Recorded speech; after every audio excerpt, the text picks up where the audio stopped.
Hvem er bedst i sengen? Theis eller Karl? Jeg kommer til at have mig så meget. Lav en top 3 over de 3 største Mean Girls i Paradise. Kæmpe fuck you til Kim. Skal jeg være en fucking møgkilling nu? Ej, nej. Du er syg i hovedet! Shut up. Hvor er det klamt? Ansjovsmoothie. Så klip en negl. Hold up a minute. Ej, hvad er det der? Det pølser. Ej, du skal drikke det.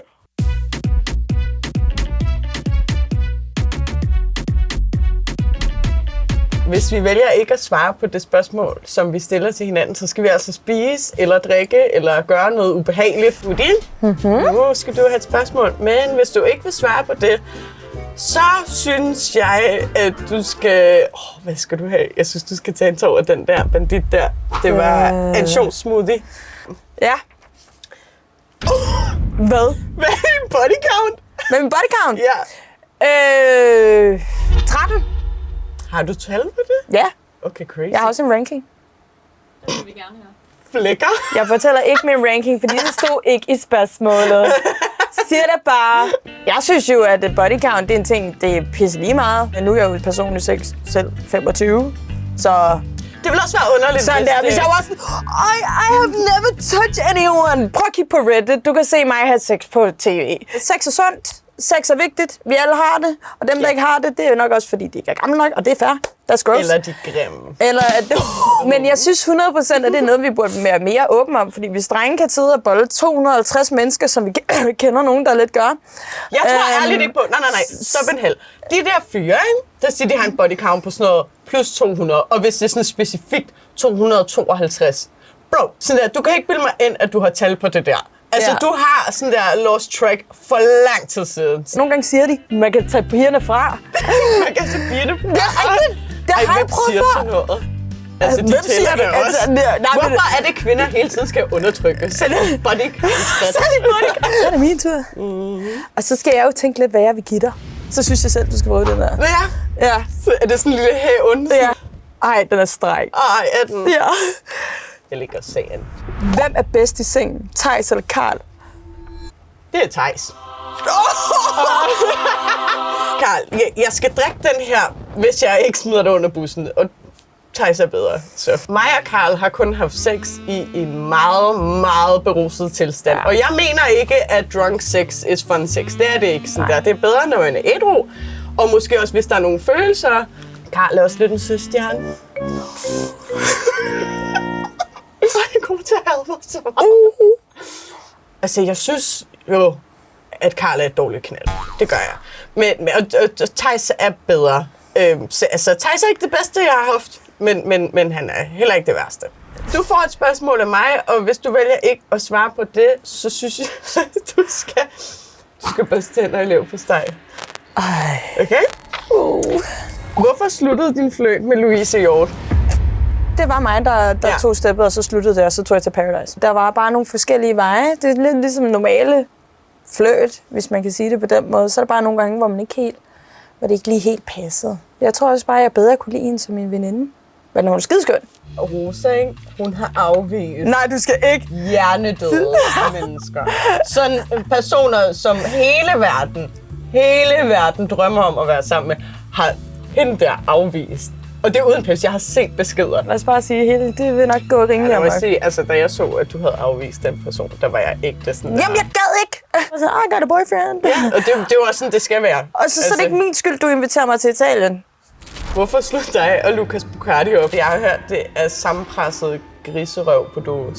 Du er syg i hovedet! Min mor, hun har faktisk sagt til mig, at jeg skal aldrig dele min politiske overbevisning. Oh shit, du har lige gjort det. Okay, så er det min tur til at stille dig et spørgsmål. Hvis du ikke svarer på den, så skal du drikke noget af den der.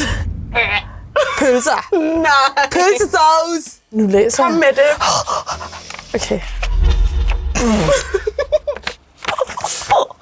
Er det slemt? Hvor mange lommepenge får du af din kæreste hver måned? Jeg får 3.000 kroner. Og det kan jeg bruge på, hvad jeg vil. Og så er alle mine regninger betalt. Og så får jeg så 3.000 kroner efter det. Og når jeg så har brugt de 3.000 kroner, hvilket sker ret ofte, så får jeg lidt flere. Det lyder da dejligt. Jeg vil være lige så stolt af at sige det. Ærligt. Prøv her. Helt ærligt, folk de kan godt hade mig for, at jeg lever lidt på min mands penge, men I bare må i misundelige, okay? Jeg er ægte. Jeg er lidt misundelig på det der. What? Ja. Sygt. Det, jeg synes, at du skal spise, hvis du selvfølgelig nægter at svare på dit næste spørgsmål, det er en donut. Jægerborg, hvad er det? Altså, jeg har hørt, det er sammenpresset griserøv på dåse. Nå. Ja. Jeg tror måske, det er sådan en specialitet i nogle lande. Men Er det sådan det tysk? jeg tror, det er dansk. Jeg ved det ikke. Nå. Det kan godt være, det er tysk. Det her, det ser ikke så værst ud. Okay. Det finder vi ud af, om det er, når du får spørgsmålet. Er du klar? Okay. Hvorfor slog dig og Lucas Buccardi op? Han var meget utro. Men jeg vil gerne smage den alligevel. Må jeg gerne det? Du er syg i hovedet! Altså. Ej, hvor spændende. Nå. Ja, men det var ikke så fedt, nej. Det er jo, hvad det er. Nej, det var noget lort, det der. Jeg synes, det er crazy, at du lige gjorde det der bare sådan for sjov. Jamen, det er jo ikke for sjov. Jeg er nysgerrig. Ja. Det var den første, jeg så, da jeg kom ind. Nå, men så synes jeg, at du lige så godt kan smage den sammen med mig. 3, 2, 1. Hvilken politiker vil du stemme på til næste valg? Daddy Alex. Umiddelbart. Alt kan nå at ændre sig, men jeg ved, at jeg med sikkerhed nok stemmer blot. Blot? Fordi jeg hader Mette Frederiksen. Og jeg kommer sikkert til at få her meget hate for det her. Vi er ikke ude i sådan noget Dansk Folkeparti, det er vi ikke. Men jeg er ikke racist eller sådan noget. Man tænker jo nok, at hun er sikkert sådan en dum en, der slet ikke sætter sig ind i, hvad der foregår uden for reality-verdenen. Men tro mig, det gør jeg. Jeg er virkelig politisk aktiv. Og jeg går meget op i det, og jeg har nogle stærke holdninger. Og jeg kan også godt mærke, at jeg begynder at svede lidt, hvis jeg skal snakke mere om det her. Det kan jeg godt forstå. Den her tunnel kan ikke redde dig. Min mor, hun har faktisk sagt til mig, at jeg kan sige alting i medierne, men jeg skal aldrig dele min politiske overbevisning. Oh shit, du har lige gjort det. Jeg synes, du skal prøve den der burger derovre med sild i. Fy for satan, den er altså klam, den der. Den har jeg altså ikke lyst til at prøve. Jeg vil ikke engang lugte til den. Hvor mange penge har du brugt på dit udseende? Alt for mange penge. Alt for mange penge. Jeg tror, at vi er oppe på de der 300.000 eller mere. De ting, jeg får gjort, det får jeg jo så gratis nu. Ja. Men jeg fik det jo gjort lang tid før, og det er faktisk de fleste ting, jeg får gjort, det er medicinske årsager. Det skulle man ikke tro. Jeg har fået lavet brystløft, fordi mine patter var for store. Det gjorde jeg, dengang jeg var 18 år. Botox, det får jeg så i kæbe, pande, læbe. Er det fordi, du får sådan så nogle også under armene. Eller hvad? Sådan? Ja, men det er fordi, jeg skaver tænder rigtig meget, når jeg sover, og det har faktisk været et kæmpe stort problem. Har det så hjulpet? Ja, det har hjulpet rigtig meget. Det er derfor, jeg er 100%. Det var halve år, så får jeg det gjort. Ja. Så får jeg lavet hele mit ansigt. Så er det ja. Sådan noget med næse, det gad jeg godt at få lavet. Det har jeg ikke fået gjort endnu. Hvad? Ja. Du kan godt have lavet din næse. Ja. Stop dig selv. Nej, men altså prøv at, jeg har haft en brækket en gang. Det var altså ikke så sjovt. Og hvad så? Det betyder, når det er koldt, jeg svæver, når det er koldt, ikke, så begynder min næse at bløde her. Okay, det kan jeg altså godt forstå. Det er altså ikke sjovt. Men jeg gider ikke gøre det i Tyrkiet, ligesom alle andre gør. Ej, det skal du da. Nej. Ej, man skal også bare lade være med at tage til Tyrkiet og få lavet alt muligt. Altså, vi har set på nogle andre visse kollegaer, vi har, at det er en dårlig idé. Ja, de kom i hvert fald på DR på grund af det. Ej. Ups. Så, min tid til at læse. Alberte, jeg går igennem smerte, så du skal også. Det der. Løgbriller. Løgbriller. I 1 minut. I 1 minut? Ja, det står der. Ej, den er altså streng. Hvor mange kønssygdomme har du haft? Jeg har haft 0. Og det siger jeg med stolthed. Nå. Det er også et mirakel. Hvad med dig? Ej, det var ikke dit spørgsmål. Ej, jeg kan sgu godt svare på det. Det er hver gang, jeg har været sammen med en pige, som har givet mig kønssygdom, så jeg stopper. Nå, og I ved godt, hvem I er. I ved godt, hvem I er. Hvad har du haft? Hvad jeg har haft? Det er bare det, som alle andre har haft. Så klamydia? Ja, det er jo kun klamydia. Ja. Hvad er det værste, du har sagt om mig bag min ryg? Nej. Skal du farve dit hår? Hvad er det værste, Theis har gjort, mens I har datet? Altså, han bollede jo Mathilde på mit toilet. Fuck hjem til jer selv og gør det. Så er det dig, der skal have et spørgsmål. Kom med det. Jeg synes, at hvis du vælger ikke at svare, så skal du farve dit hår. Og du ved bare, det er det, som jeg bare overhovedet ikke gider. Nej, for du sagde, at buddingen var den værste. Nej, men altså, hårdprøgte mit fjes. Jeg er bange! Er jeg blevet for kedelig til reality, efter jeg har droppet alkohol? til jer, der ikke ved det, jeg har også droppet alkohol. Jeg kan heller ikke styre det. Så du skulle lige så sej som mig. Nej, du er fucking sej. Vi hygger også. Vi drikker te. Men jeg kan sagtens gennemføre Paradise, som man ikke drikker. Fordi, 100%. Jeg tror, det havde gavnet mig. Ikke? Jeg tror faktisk, jeg har udraderet alle. Hvis jeg havde gjort det, Christel havde gjort, mand. Det er derfor, vi var idioter. Det der med også, at man ikke står, og så får du en mission, og du har bare bravende tømmermænd og alt muligt. Altså, sådan, jeg vil nogle gange lidt ønske, at jeg ikke drak dengang. Jeg tror, jeg havde spillet bedre. Måske jeg havde vundet. Okay, jamen så prøv den der budding med tørret løg på. Og fiskesauce. Er der fiskesauce på? Hvad er det værste, du har sagt om mig bag min ryg? Det er jo meget sjovt, da vi var i Mexico optage Paradise. Jeg blev spurgt flere gange i synk om, hvad jeg synes om Rosa. Og satte spørgsmålstegn ved, de blev ved med at spørge mig, og de sagde simpelthen, at det var mit svar var for groft til, at de kunne bruge det i tv. Jeg kaldte dig uautentisk og hysterisk og irriterende. Ja. Det synes jeg, du var. Ja, jeg synes også, hun var pisseirriterende, faktisk. Og det sagde jeg også meget tydeligt, at jeg synes, hun var pisseirriterende. Måske var det, fordi vi mindede for meget om hinanden.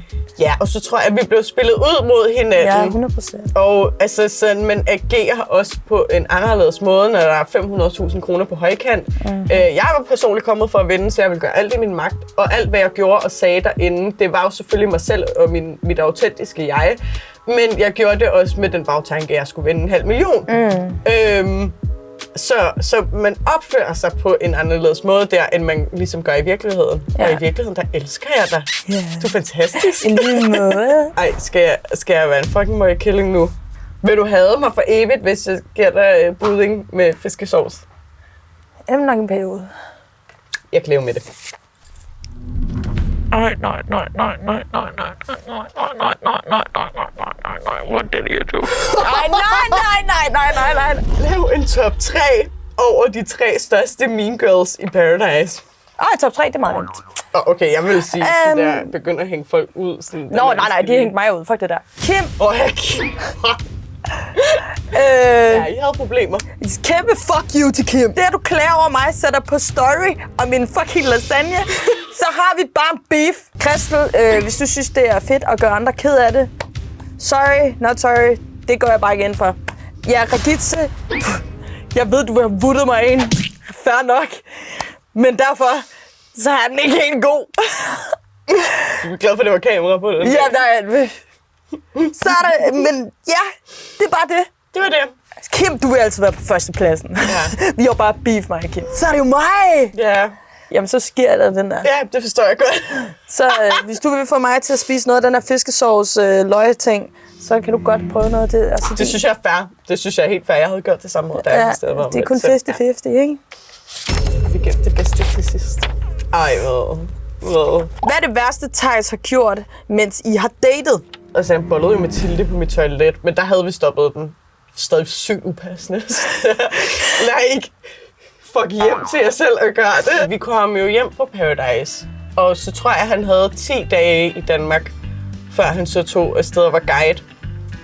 Og det var sådan de 10 dage, skal I høre noget fucking sjovt. Så inden han tager afsted, ikke? Så Mandem, han kigger mig i øjnene, og jeg er sådan her, Alberte, jeg synes sådan, vi skal lade være med at være sammen med andre, imens jeg er afsted i sådan, like 2 måneder. Og jeg var sådan, men tror du, jeg er dum eller hvad?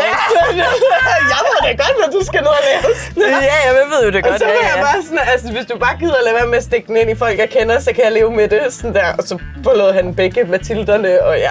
Ja, men helt ægte, bror. Der er mange af de der reality-fyre, ikke? Så siger de tager ned på tv, og så går de rundt og boller rigtig meget rundt. For eksempel nogen, der er kærester nu. Selvfølgelig ved jeg, at han går ned og boller med alle mulige. Altså, jeg vil jo aldrig selv sige til Theis, jeg synes, du skal lade ham bolle. Jeg ved, at du aldrig kunne finde på. Jeg ved, du aldrig kunne finde på. Ja, shut up. Sådan der. Jeg glemte det.